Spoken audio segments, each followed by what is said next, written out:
I like it better without Strickland's name in there. I don't know what it is. It's just automatically a better show.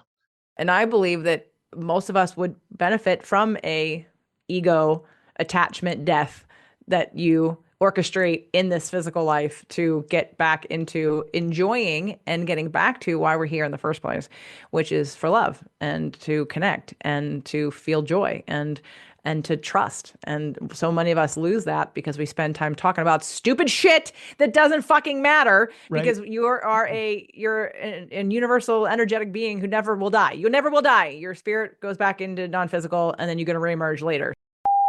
Today on the Nice Guys podcast, fencing, fighting, torture, revenge, giants, monsters, chases, escapes, true love, miracles. Oh, no, that's The Princess Bride. Most days they take their meds. This is not one of those days. Welcome to Fuckery with the Nice Guys. No interviews, no business content. Just your two favorite slack-jawed mouth breathers ranting about whatever. Now, strap yourselves in for Nice Guys Fuckery with the king And queen. of fuckery, Doug Sandler and Erica Ross Krieger. Are we doing video or just audio?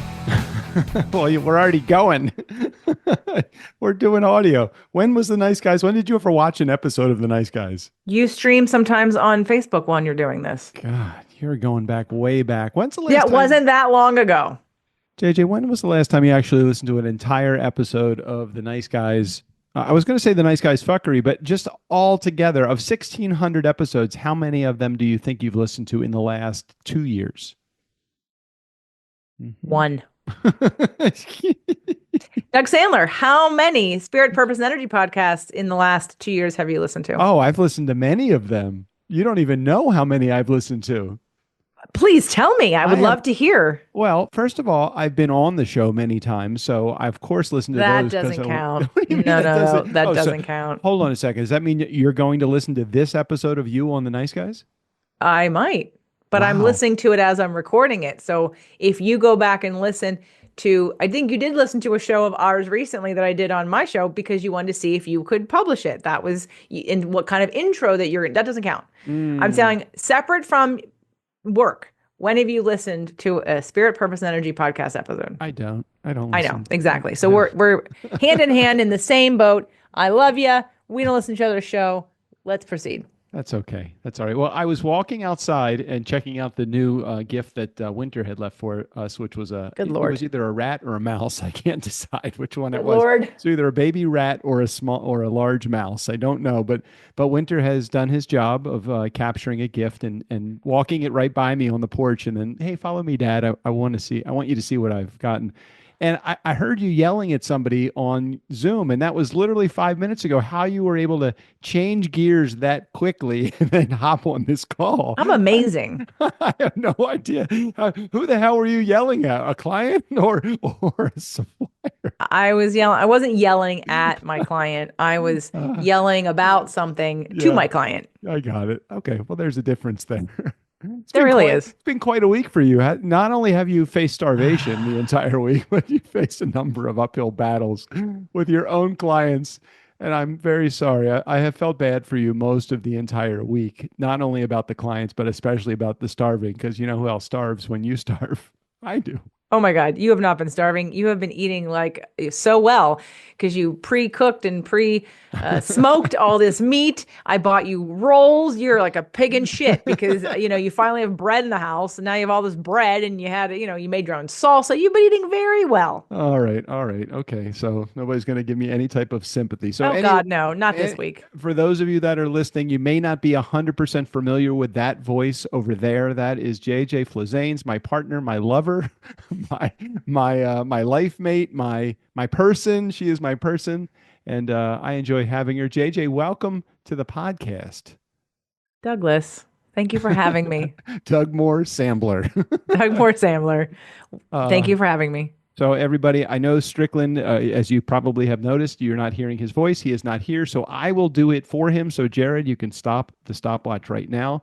Welcome back. Welcome back. My name is Doug Sandler on this side of the microphone, and on that side of the microphone, Miss JJ Flazines, welcome.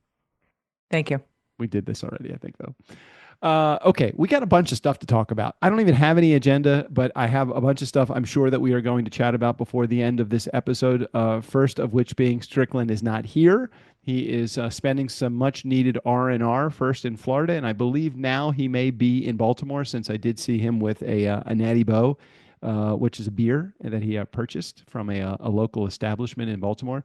And then he texted me. I don't know if it was a text of information or kind of elbowing me. He got some oh crap, I'm blanking on the name. Fried chicken. Oh crap, what is the name of the gas station? I forget. Oh my gosh. I was going to say can't help you at all here. I was going to say Church's Fried Chicken, but I completely hold on. I shit the bed there myself. Sorry, can't save you. No, that's okay. You don't have to save me. I am going to find it right here because he sent me a photo of it.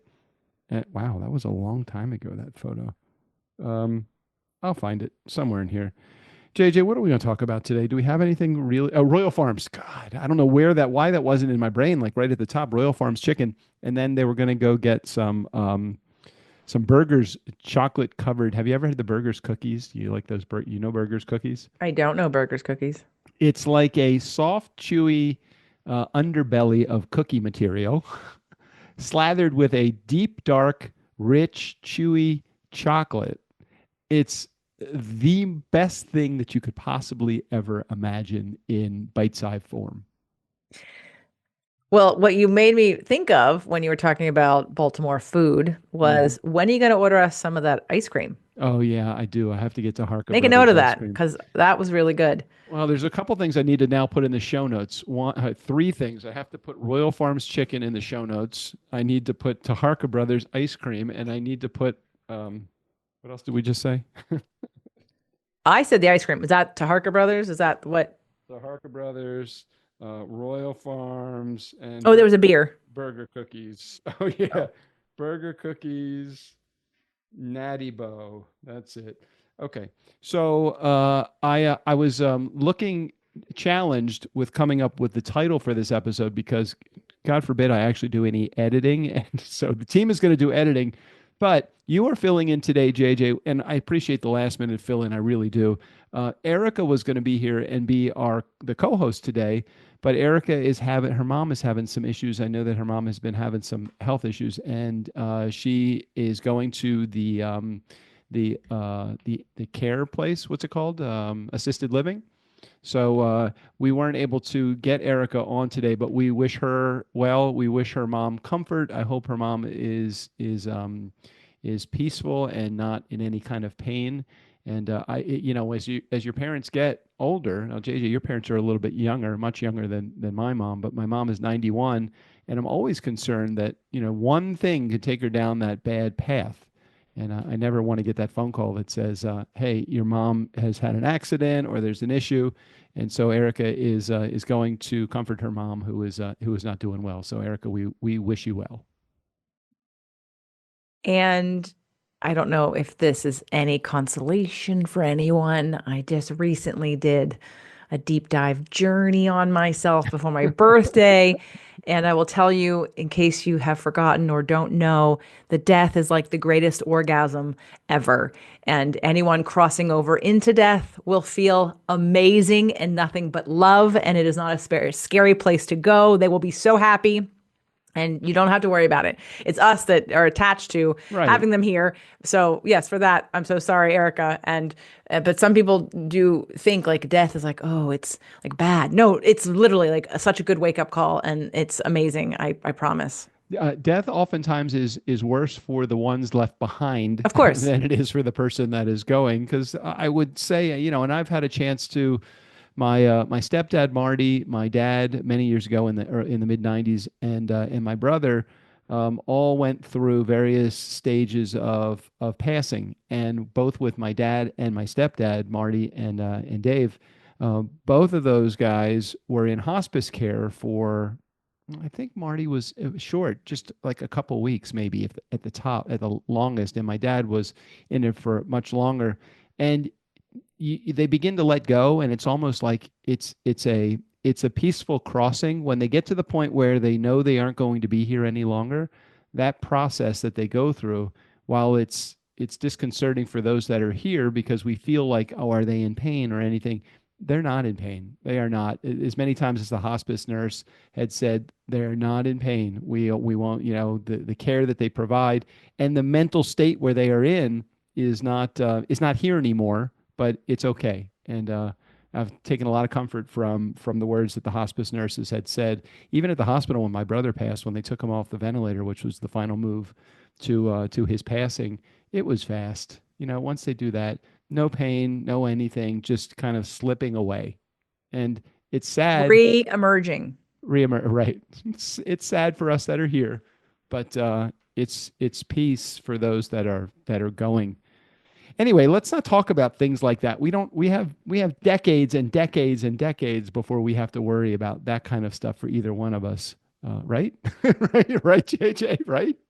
Well, I did a show after my journey called "What Has to Die in Us," because of what happened on my most recent dive into non-physical energy, and I believe that most of us would benefit from a ego attachment death that you orchestrate in this physical life to get back into enjoying and getting back to why we're here in the first place, which is for love and to connect and to feel joy and to trust. And so many of us lose that because we spend time talking about stupid shit that doesn't fucking matter, Right. because you're an universal energetic being who never will die. You never will die. Your spirit goes back into non-physical and then you're going to reemerge later. So this physical meat suit that we're in holds us for this lifetime, but trust me, you'll come back. And the rest of it in between is like, why did we come in the first place? And we lose sight of that. And the older you get, the further away from that you become. It's like why children are so magical,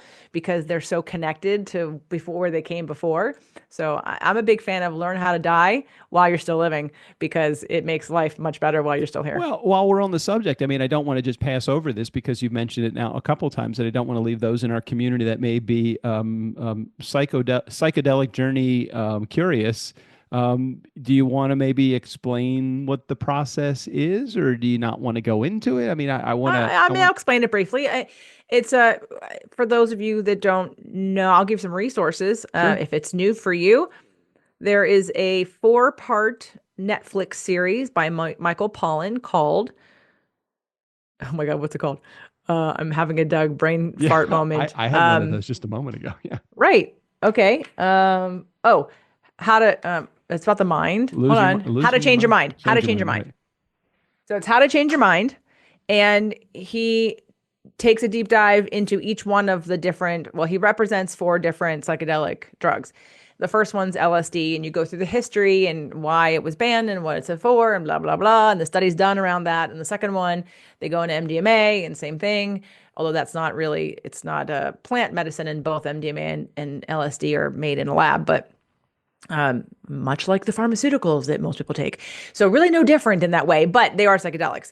And then he goes over psilocybin, which is why we watched it in the first place, was for me to learn before I started experimenting and providing it. And then the fourth was mescaline, and in the form of peyote, or I have done a San Pedro journey, which is a lighter form of San Pedro. I'm sorry, San Pedro's lighter form of peyote. So anyway, and then he talks a little bit about tobacco also, and some of the psychedelic properties that tobacco can have. I think if you snort it or something, I don't know.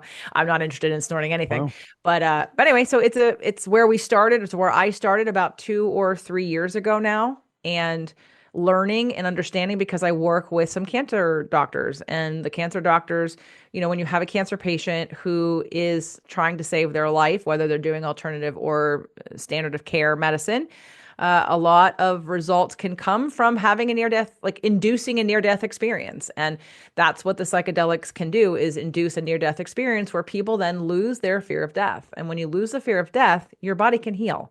Now, it's not a guarantee, but what happens is we're in so much fear when we're trying to heal anything, And when we're focused on all the details of the physicality of the thing, we're normally not in a good space. We're not having joyful, love-filled, freedom-filled moments. We're not celebrating our lives because we're in fear and worry, and that's a place where your body can't heal.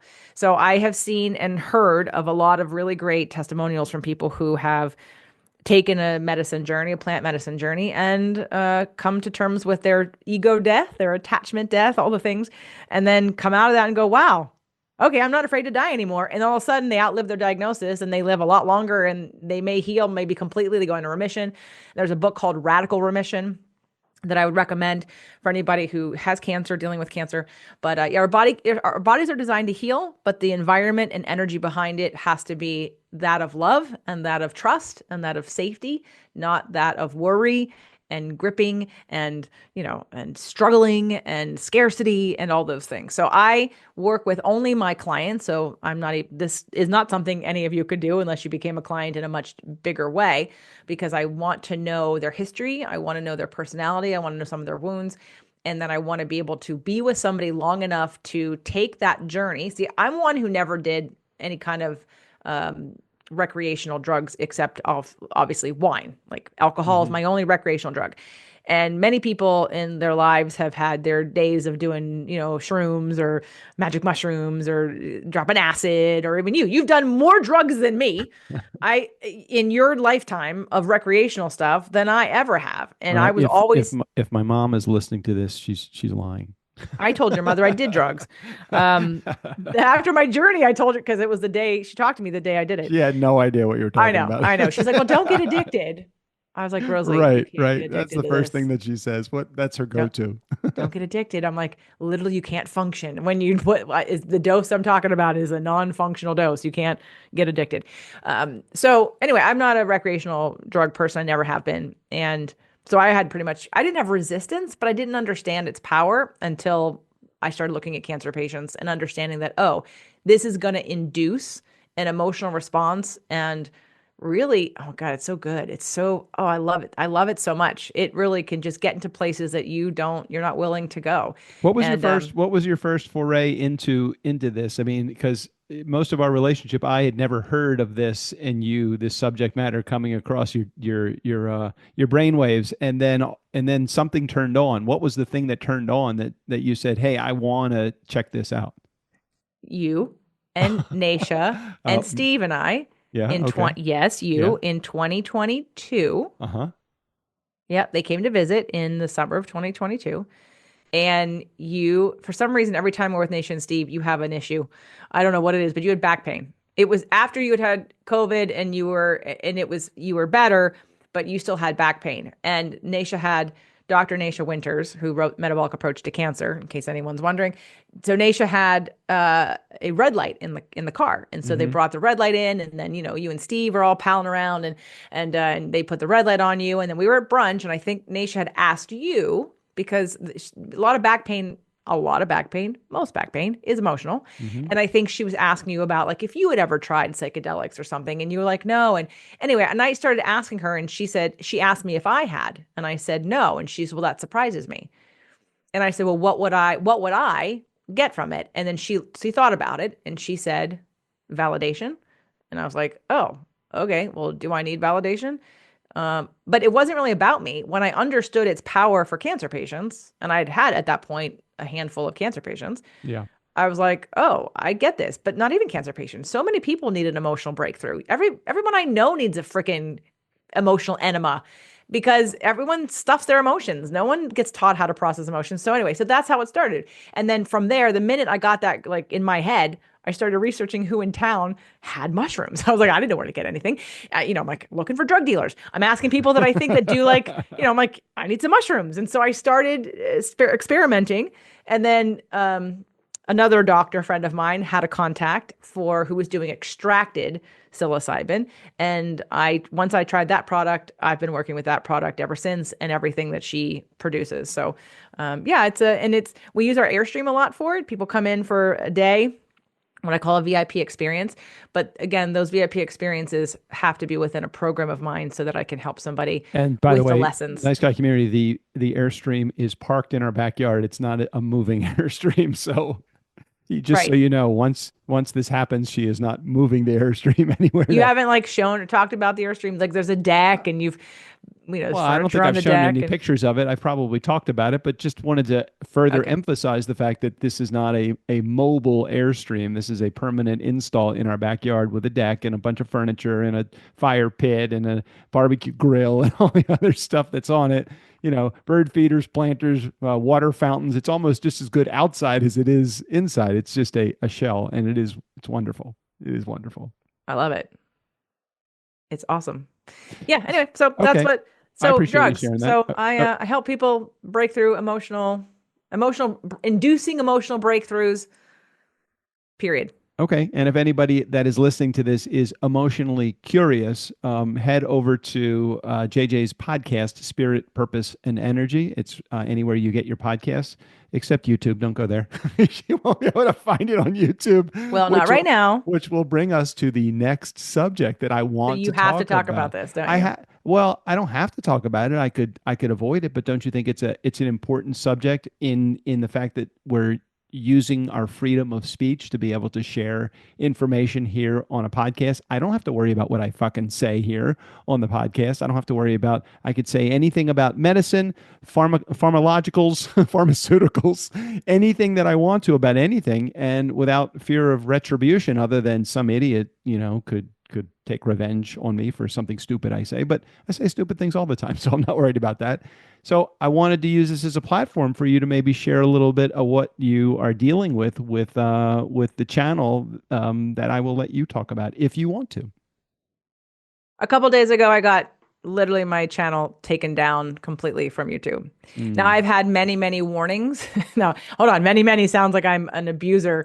Let's go back to during COVID times. And again, one of my shows is called Nutrition and Alternative Medicine. And I stand behind every single thing I've put on my show. However, when you are not in the majority or those who pay and control platforms that want to control what you say, some of those episodes got taken down. Hmm. Now I'm past that. There's never been another issue about that, but maybe a month ago, another podcaster friend of mine said, "Why don't you have your podcast on YouTube?" And I said, "Oh, I can put my podcast on YouTube." Like I'm thinking I already do. I put my video episodes on Hmm. there. But she meant no, your RSS feed that will put the audios on there. And I thought, "Oh, okay, cool. Well, that could be cool." So what did I do? I went and signed up all 5 of the shows that I run all the time and I started uploading them to YouTube. Well, what happened? All the shows from the past that got flagged and taken down are on all of those shows. So it was Mm. only a matter of time that they were going to flag me 5 more times Well, for each just one of question those. though. You knew that those shows were flagged. Why did you like dare to play with the devil? Why did you do that? I forgot that I didn't, Uh, once you got it. set it in motion, Yeah, I got it. I got you. I couldn't cherry pick what episodes got Okay. uploaded. So how did you hear that your show got flagged? YouTube sends you a notice. It says you They have do? been Dear taken JJ down. from Yeah, YouTube. Is there a person like it's Vlad a at YouTube. YouTube, or is it just a? It's a YouTube. It's their bots. They're, until you they have a lot of mostly bots that are going to look for keywords and things and they'll pull you down and you get X amount of warnings. And I got my hand slapped and I got restriction from uploading. And then the next day it was like, "Oh, your restriction's been lifted. You're now able to upload." And then 2 days later, boom, you are down because I Oh, know what happened because it resumed right, uploading the right, podcasts right. and they found another show, again, the same one they flagged 3 other times. But so I didn't mean to do that. Like that wasn't my intention. So I went to an appeal and the appeal I, was logical and short-handed. And then within 24 hours got we've seen your appeal and you are not going back up. And I was like, Mm. okay. So I reach out to my assistant and I'm trying to find like another platform to go on or a couple more. And she finds a video online that I have watched most of it. And it's a 15-minute video on how to get your YouTube channel back up. So I think that with time and the right crafted appeal, I'll get it back up. But here's what I have to say about that. I Mm. actually don't even care. And it's 22 years. I was on YouTube for 22 years with the same, page. Right. I'd only had 4,000 people who have subscribed to it. Now I had over 500 videos, But I have most of those videos and I could find them in my, that's going to be the biggest pain in the ass is the amount of work that's going to go into digging out where they are and putting them up and doing the whole thing. But I kind of felt like when I knew it was coming, I prepared myself for it. So I didn't cry or scream or freak out or anything. And I thought, you know what? That's fine. I can start over. And I was going to start over somewhere else. But now I'm like, maybe I can do another YouTube channel. So the only reason that I care, quite honestly, to get my now I do have clients that are like, what? I use your channel every day because I have like exercise videos on there, and my Date Your Body people are like, JJ, and recipes. They're like, oh, I was watching those. So I know I have them, and I'll get them put on Kajabi and in the places that they can access them. But in the meantime, the only reason at this point that I want my YouTube channel to be put back up is so I literally can start over somewhere else and do another YouTube channel with a different podcast, a new podcast, and a different name. Not different name than mine, but I mean different name. I would use a different, like a slug, if you will. What the channel would be called. Pseudonym. Yeah, yeah. So, because I'm looking at it like a clean start, because what your clients don't know, and actually maybe mine don't either, is I'm in the process of writing the fourth book, and the fourth book is about emotional processing, and it's going to be for everyone, who, whether you're coupled or not. It's based on the work I've been doing for the last 7 years with people in my groups. And I'm going to do something. I'm going to stretch. I'm going to do something I've never done before. I'm going to I have a agent. I haven't had an agent in the past, but I have a new agent, and we're going to shop it around. And one of the things that I'm getting, hopefully in the very near future, is a foreword written by an icon in the area of couples counseling and couples therapy. Someone who I know very well, who's been on my show many times. And once I get that stamp of approval, well, I already got the stamp of approval, but once I get it in writing and from him, and then we shop that around, things change. I have been straddling the personal trainer, health, and emotional coach line for a long time. And while I'm always going to keep that health aspect of me, I felt like it's a brand. It's time for like a clean slate. It's time for a clean slate to be catapulted into the world as an authority on the emotional processing piece, connected to health, but in the unique way that I take information and put it together. It's fun to watch JJ do her thing because JJ likes to fly very close to the sun. All the time. She's dangerously close to the sun. I see her wings melt sometimes, but she figures out a way to make it so that they remain whole. So I wish you a lot of well with that. I would be nervous as shit because if I had all those years of content that was taken down, I don't know what I would do. But it's not providing, like, what's the goal of having a channel in the first place? Exposure and people, finding you. I have manifested and attracted some clients who found me on YouTube first, but not at the rate where I think this is. I feel like it's hurting me to keep it more than it's helping me. Okay. I can start over clean and do better.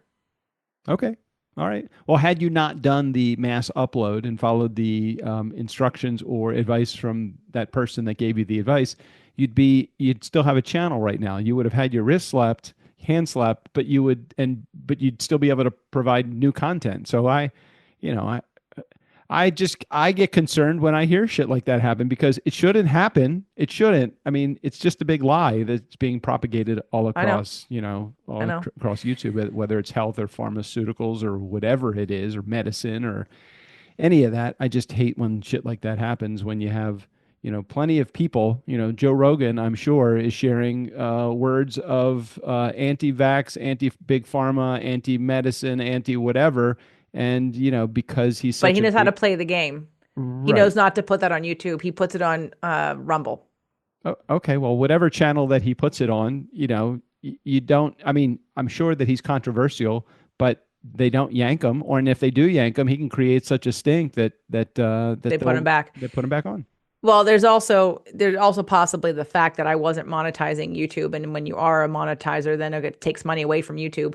Yeah, you definitely have more leverage, and I don't because I wasn't monetizing it. But that's what I'm saying. Starting over, I could potentially monetize it. I could do it differently. I could be more mindful. I mean, one of the guys that came on the mastermind calls last year, a fellow podcaster, Jeremy Slate, was teaching about YouTube, and he started a couple different channels.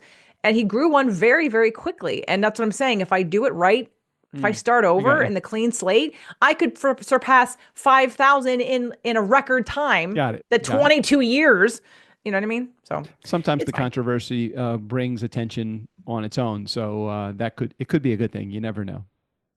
I hope it's going to change. I hope it's going to change. If it doesn't, then I'll just know how to play the game differently. Rumble was started back during COVID for this very reason, for people that wanted unbiased, not solicited or bought for you paid information.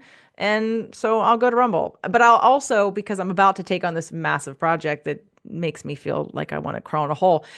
I mean, the opportunity makes me excited, but like when I have to go and actually take a video and find it in the hard drive and then put it in somewhere, like I'm gonna go multi-platform now. If I'm gonna do it one place, I'm gonna do it 10 places. If I'm starting over, I'm gonna go big. I'm not gonna like tinker around with one site. Oh gosh. And all that free time that you have, you're going to do that apparently. I know. But I need to do it to get the book to I need something before when she starts shopping the book around.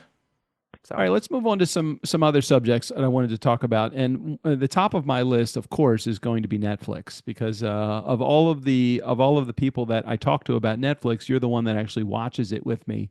And we've watched how many shows in the last 8 years have we watched from Netflix? It's crazy how many that we have watched. Count. We go from series to series, and I get very excited when we begin to watch it, and then when it's over, I get very attached to the characters, and I'm very sad. I'm very sad that it's over.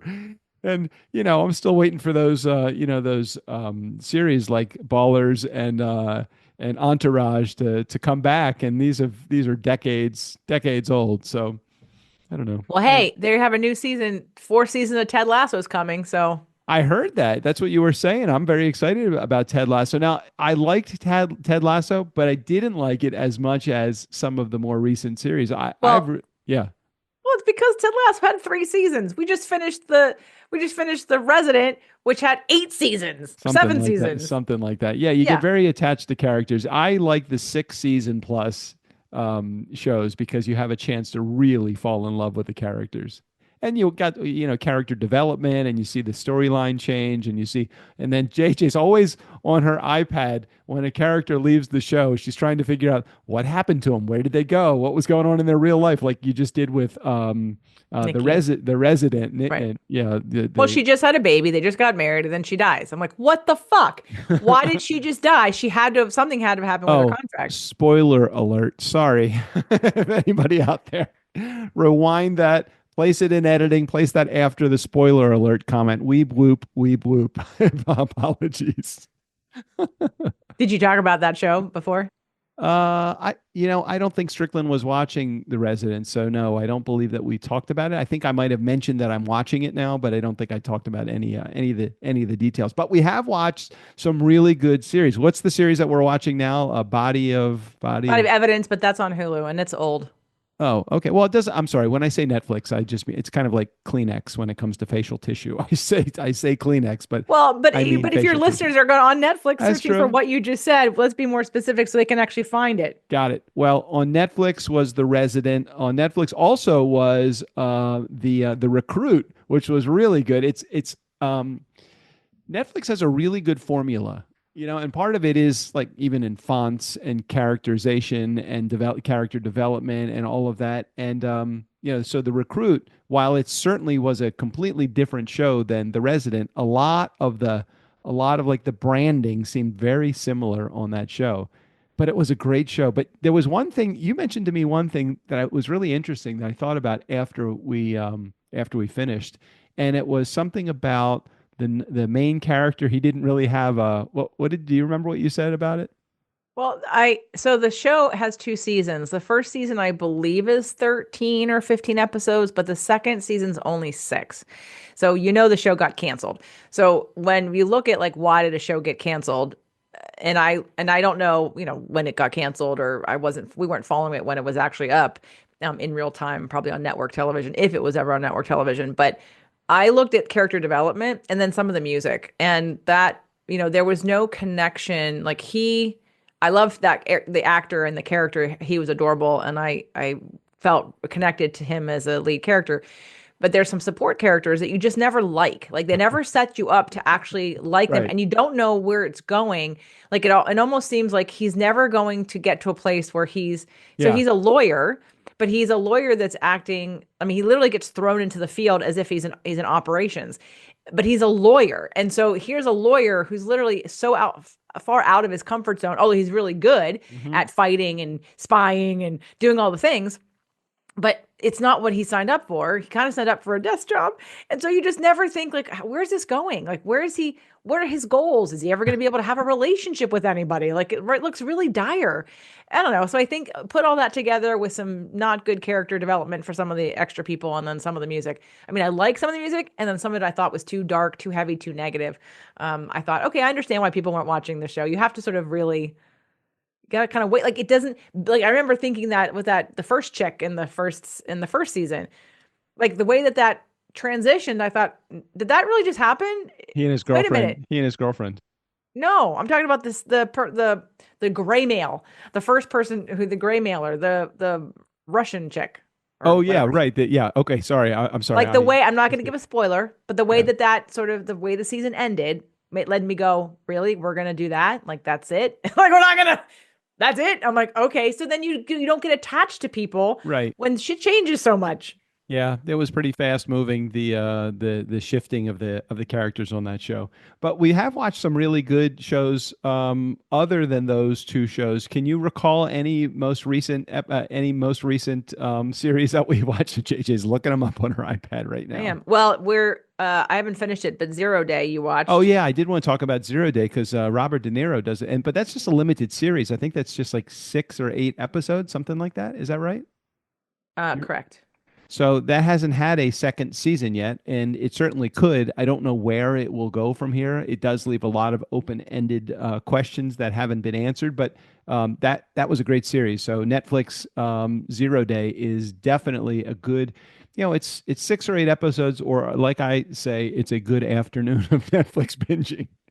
For the guy that never watched TV before I met my him. whole life. What are you looking up series, or are you doing your? I am. No, I'm looking up series. Oh, God, give me some credit.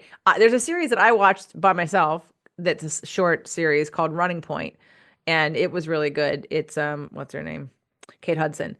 It's about basketball. But anyway, and it was really good. I liked it a lot.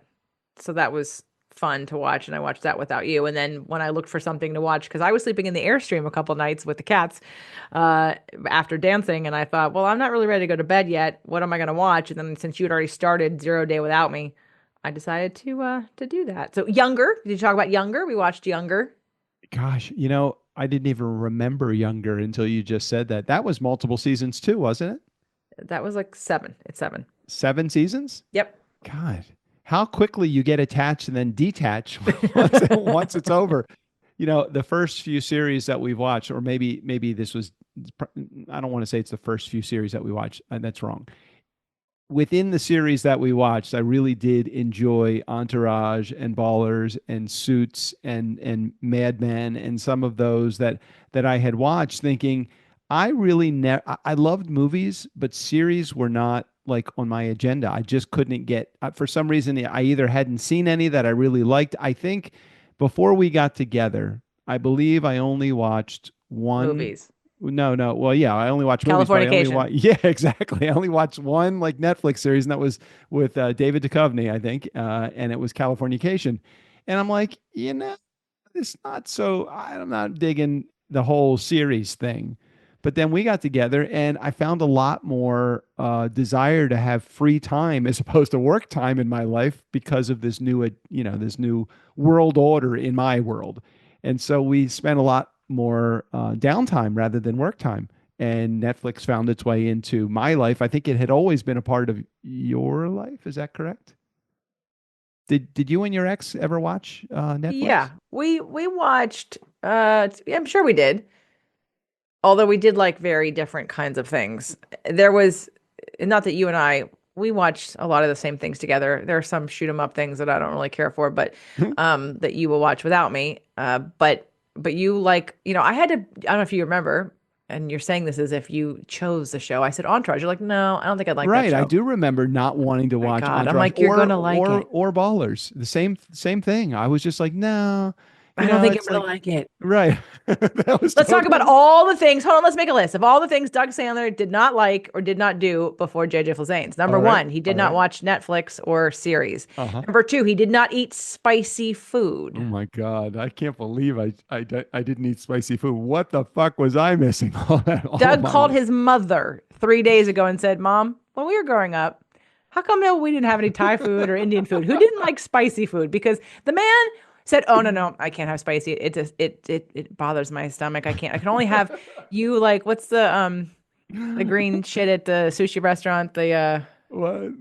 green Wasabi? wasabi. You're like the only spicy is ginger and wasabi. Okay, Yeah. people, let me just tell you that Doug Sandler has been making this smoked salsa, Oh, and so this last fucking batch, good. babe, I don't know who else is gonna be able to eat it. I really don't.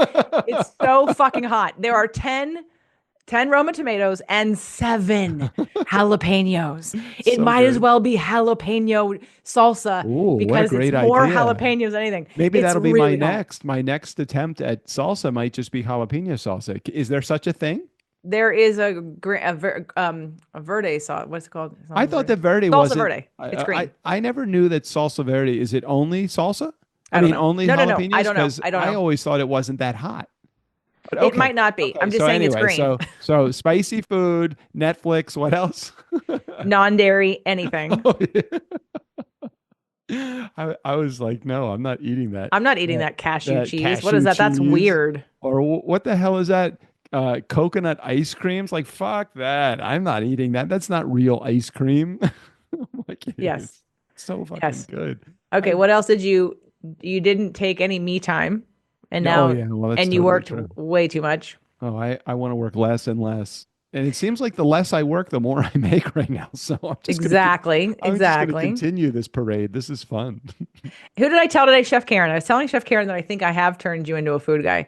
A couple of years ago, I was begging Doug to choose a meal, any kind. I'm like, what can I make you? And he's like, I don't care. He's like steak, baked potato. Like he doesn't get excited about food. The only food that his main staple meal is shrimp cocktail, a steak and a baked potato, I still and love that. and maybe some ice cream or a warm chocolate chip cookie or something. Like that's kind of Doug's And an old fashioned. standard meal, right? In an old fashioned. Okay. If you want to you take him out for a meal, And the take him steak has someplace. got to be a really nice fillet because I don't like anything that's got fat in it. Like I'm not a New York strip or ribeye kind of guy. Now those are lean, but they're not as lean as fillet. So you know.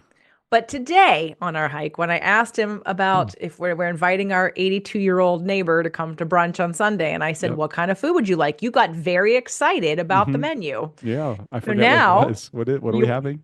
you wanted to have Oh, I said bacon, that. No, well, the hold on. Pete's First of Paleo all, I said the first thing that we have to have to make it a great breakfast on Sunday is mimosas. mimosas. Right. Exactly. And I said, I'm going out to our tree. I'm picking a couple of those grapefruits. I'm going to, yeah, all of that. Yeah. Mhm. But I let you pick everything because I wanted to hear what you wanted. And you said mimosas are like obvious. Like, okay, yeah, duh. Okay, next. What do you want to Uh, eat? And you're like, well, bacon. And I said, regular bacon or Pete's Paleo bacon. And you said, oh, Pete's Paleo if we have some. It's now called Pete's Real Food. Anyway, so we have that. Then I said, what else? And you went, And you're searching your brain and you're searching your taste buds. And you went, can we do a Dutch baby? That's something that most people don't have. And you got very excited about the Dutch baby. So I was well, like, yes, we can do that. well, my thought was that I wasn't going to say chilaquiles because you are I'm so tired of tired. them. I know you're So tired of tired. them. And so, and you're usually doing all the food prep because you're amazing at it. So, I didn't want to say that because I knew that was on your don't say that list. And so I didn't say that. And I was running through my brain. What is unique that you make? What have I not had before you came into my life? And explain to those that have never heard of a Dutch baby what a Dutch baby is, JJ. It's a German pancake, and you can make it gluten free, and you might even be able to make it paleo, but I've been making it gluten free. And it's basically egg and flour with, I think there might be a little bit of baking soda and a little bit of some kind of milk, whether it be dairy or non dairy. and you whip it up real good, and butter, and you put the butter at the bottom of the pan, you melt it, then you pour the egg mixture into the pan, and then you put it in the oven. You do this in a glass pan, and then it kind of bubbles up. It gets kind of, it's like crust on a pizza, Mm-hmm. except it's egg, and it's so it's basically like a big pancake, but it's made mostly of egg. There's not a lot of flour in it. And how it's supposed to be traditionally served. And my ex-boyfriend in college, a fellow Sagittarius, he was the one that actually introduced me to Dutch Baby many, many years ago. And how it's supposed to be traditionally served is you squeeze some lemon Mm-hmm. on it, Mm-hmm. and then you put powdered sugar on it. Yeah, and I like it with maple syrup. Yeah, I just like it like a pancake, but it is good with the lemon on it too. But I'm more of a sweet kind of guy than a sour guy. Well, that's what the powdered sugar's for. It's sweet lemon. You love lemon drops. It's like a lemon drop. It's a That's lemon what it drop is. martini It's a lemon in a drop. cast iron pan. Right, right. So Dutch Baby was on the list, and then I think I wanted to do eggs. But the point of this conversation of this is that today I heard you get excited about food, and I begged you to get excited about food. Like I was like, that's like my favorite thing. Like holidays. How many of you? I probably most of you, and I can't wait to hear if Jared has something to say about this. Like the holidays are coming. What's the first thing you think of? All the damn food that's new and different that you don't have. I mean, yes, maybe the presents and the lights and the whatever, but really, don't you get excited about the traditional foods that you only have once a year or once a season? Well, I don't Doug? think you have to have them just on the holidays. You know, if I want gefilte fish, I'm going to go over to. Sorry, if Okay. anyone likes gefilte fish. God, If how you, can you not? It's so good. I haven't had it for 20 years, so If I you need to have try it gefilte again. fish that's done right, or if it's done by Manischewitz out of the jar, which is a great, amazing, and you do it not, you don't get it in the jelly, you get it in the chicken broth. If you get gefilte fish and you put that on your plate, and then you take some of that, either Tolkoff's or any of the name brand horseradish, super, and horseradish to me is like wasabi, as much of it as you can possibly tolerate so that your nasal passages don't completely collapse on you. Gefilte fish is so fucking good. It's just so good. It Kind of sounds like a reminds me of carrier for horseradish, is what it sounds like. it is a carrier for horseradish. But you know the other thing that I like, but I won't. I would never say, could you make this for me? Because I don't really want it that badly. But it is good when it's made properly. Is chopped liver. It's so good. It's so good. That on a little piece of cracker or Melba toast or saltine or something like that. Oh my God. So good. So good. Well, I'm glad that some food excites you because it's better than when no food excited you. So I'm seeing progress. So those are some of the things that, yes, Doug Sandler was never very, he's not a foodie, and not that I need to make you a foodie, but I do love and appreciate when someone gets excited about something because then it makes it more fun to make. And coming back to the 82-year-old neighbor that we were just talking about, Cindy, who introduced me to baby back ribs on the smoker, which she sold. If she does this purposely, intentionally, unintentionally, I don't know, but she needs to earn a commission from the smoker manufacturing company because I'll tell you, how can you have those ribs and not want to figure out how to make those ribs on your own? I never knew that a person could do that in their house. And You, look how excited you are now. oh my Talk about God. foodie. You are a smoker foodie because Doug Sandler has literally been spending most of his time smoking meats and dealing with his smoker, buying things from his smoker, learning how to smoke whatever he can smoke in the last month. It is now a part-time job.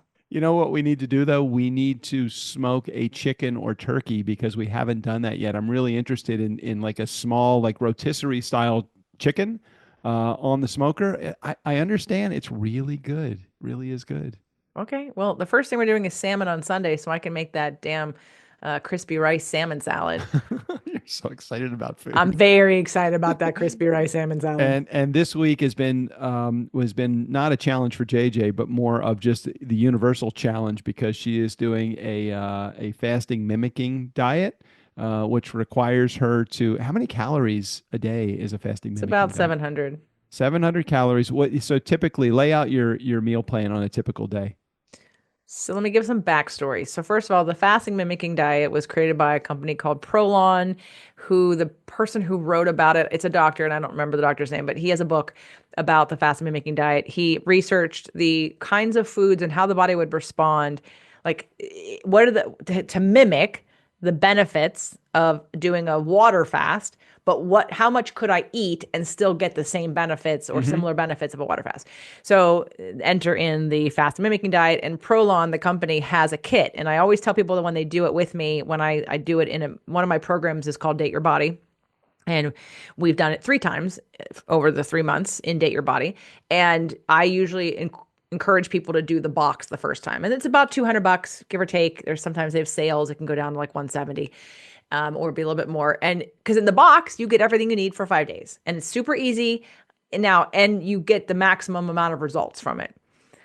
I also have a DIY version of that. And so currently on the DIY version, and I've done this like Jeannie, who taught me about it, Jeannie Peters at Nourishing Wellness. Jeannie just finished her 12th round of this.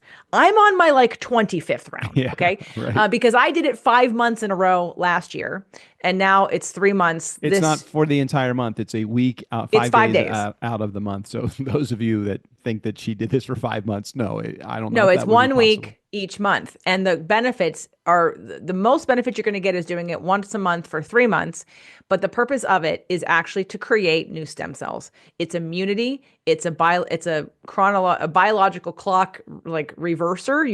It's supposed to be like taking 2.5 years off of your biological life, and increasing your immunity, increasing your stem cells. And she means increasing your life by 2.5 biological years. Right, but when you take a test to say there's your chronological age, which will just be what it is. Based it takes years off of your age, meaning off that of your biological 50, you're age. like 48.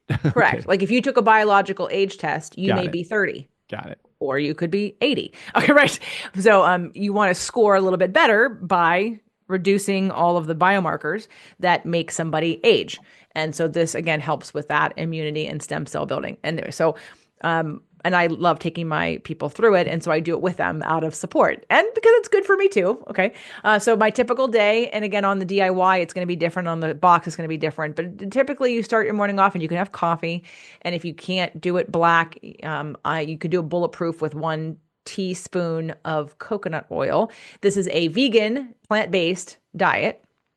And the biggest part of it is that when you're done with it, because you do go into a starvation, but when you go to eat food, which I just reminded me, I need to go to, maybe I can send you tomorrow as a favor to go get me the bone broth over at the noodle house, because I didn't do that today. Like, when the hell was I going to have time? But so I want bone broth. So anyway, different conversation. You have to eat protein when you come out of the diet in order for your body to build the stem cells. So So anyway, so you do coffee in the morning, and then there's a bar. And the company makes a bar, which I used to love, and now I don't like at all. But sometimes it's a 1 bar day, sometimes it's a 2 bar day. And then in between there are soups, there's crackers, there's olives. They give you some supplements to take when you take the box. The box also has some chocolate wafers that you get a couple days a week. And actually, the box of Prolon crackers are like, they're the bomb. I wish they'd sell those separately. I would buy a lot of them. They're kale and seed crackers. They're so good. But for me, and because of how many times I've done this diet, this time and last month, because someone in my group asked Jeannie, she said, I don't like olives. So what can I replace it with? And Jeannie told her, well, you can cut up some cucumber and put some olive oil on it. And I was like, what? I want to do that. I love cucumbers. So my typical like day, though too, but you probably just get tired. I'm tired of all, and they're green olives and they're fine. I'm just tired. You get tired of the food. So, and then also another client in the same group said to Jeannie, I can't eat nuts. Now she can't eat nuts now. 2 months later, she can eat nuts, but her whole, she didn't think she could eat nuts. So Jeannie had to give her a new bar. And I said, what's that bar? And they were macro bars. I'm like, I can have a macro bar? So I'm like, oh my God, I get to have a macro bar. So now, and I also bought some shakes from the company. So my morning is coffee. And then if I'm fasting a little bit longer, I'll do the bar at whatever time. And then you're supposed to have some soups. I skip the soups. I have 1 cup of soup a day. And then I have another bar. So it's a 2 bar, 1 soup. And now my new favorite thing, which I enjoy, and I would love to do this every day without being on this plan, is I cut up the half a cucumber and I add sauerkraut. I add like the Bubby's spicy sauerkraut. And then today I added a teaspoon of your salsa to it also. Ooh, and then nice. some olive oil. I mean, it's a great snack, and it ends up being my lunch. And then next, like when we're done with this call, I will have my 1 cup of soup, and then I'll have another bar. Now, if you're not doing a 2 bar day, sometimes you'll have a couple, like a handful, like 4 or 5 macadamia nuts or pecans, and you can have a half an ounce of chocolate or 1 ounce of chocolate. So, it's compared to fasting and not eating anything for 5 days, it's kind of a piece of cake. But if you're not used to it, you're not metabolically flexible, it will be really hard at first. But again, one of my clients today said that this third time was like the easiest because her body got used to it. And you recognize how much food you don't actually need. While JJ does the fasting mimicking diet, I'm on the overindulge mimicking diet. It starts with a milkshake in the morning and most graduates. No, your diet is a beer, some kind of smoked meat. Like this has been the best time for you because you have so much food left over from what you made last week that you've been fine. You had I left you some salad. I know, this is great. Yeah, you've eaten as if I cooked almost I don't have much remaining, so I'm glad that Saturday is your last. Wait, is it Saturday or Friday? Tomorrow's the last day. Tomorrow's the last day, so Saturday I get to return to a transition meal on Saturday. Ribs on the smoker, baby, on Saturday. Let's do it. Yeah, that smoker has you are now becoming a foodie because you have a new toy. Well, the new toy is amazing. It's right next to our grill. Our grill is feeling underused. Abandoned. It really is. I've used our grill once since I bought the smoker 2 months ago. Oh boy. All right. Well, fortunately or unfortunately, whichever way you want to look at this, we don't have any voicemails. So I don't, I know that that Strickland wrote in the show notes something about voicemails, but I had to delete it because there are, he said something like, Doug even figured out how to download and play the voicemails all on his own. Go, Doug, go. But I did not have to do that because there were no voicemails. So thank you, everybody, for giving me the credit for and not making me download any voicemails.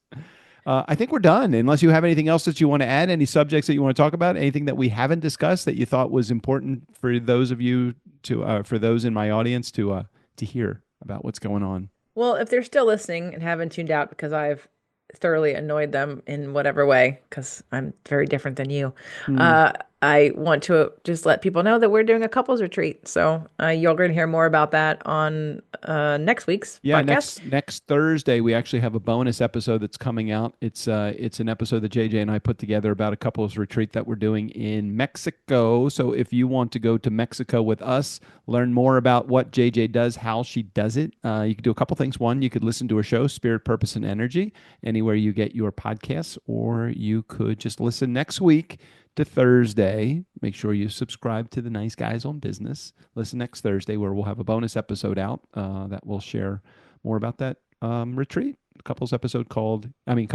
called Connect. Right. And the podcast is called Getting Out Ahead of the Problem.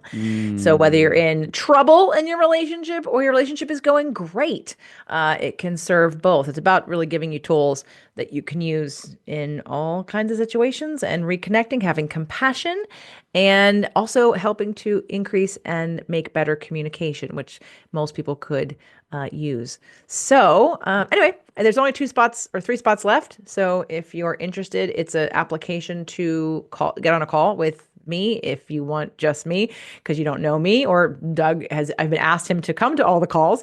So it'll be the both of us, and there's no cost to apply, just to find out more information and to see if it's a fit. We will not send you the information if it's not a fit. So nothing to lose if you're just curious to have a conversation with us. And that would be at jjflazanes.com/couples retreat is the application. And it's in May 15th through the 19th outside of Puerto Vallarta, Mexico. All right. Well, thanks, JJ, for being here. Thanks for filling in a pinch for Erica, who was filling in for Strickland. So thanks for sharing. Thanks for being here. Thanks for having me. Nice Guy community. Let's have Steve O'Brien go ahead and take us out of here. For the Nice Guys on Business, I'm Steve O'Brien. Fill up your week with the Nice Guys. Have fun storming the castle, boys.